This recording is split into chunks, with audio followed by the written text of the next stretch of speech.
अरबी समुद्रातल्या शिवस्मारकाचं भूमिपूजन झालं आणि त्यानंतर इंदू मिलमध्ये उभ्या राहणाऱ्या बाबासाहेब आंबेडकर यांच्या स्मारकाविषयी सुद्धा आता चर्चा रंगू लागलेल्या आहेत.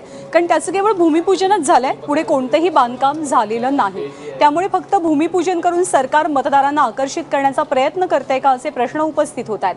दरम्यान पालिका निवडणुकांच्या पार्श्वभूमीवर आता सरकारनं आंबेडकर स्मारकाच्या मार्गातले काही अडथळे दूर केलेले आहेत. इंदू मिलच्या 4.84 हेक्टर जागेपैकी 2.3 हेक्टर जागा CRZ आणि इंडस्ट्रियल झोनमध्ये अडकलेली होती. केंद्र सरकारनं आधीच CRZची परवानगी घेतलेली होती. नगरविकास खात्यानं काढलेल्या अध्यादेशामुळे इंडस्ट्रियल झोनची जागा रेसिडेन्शियल झोनमध्ये येणार आहे.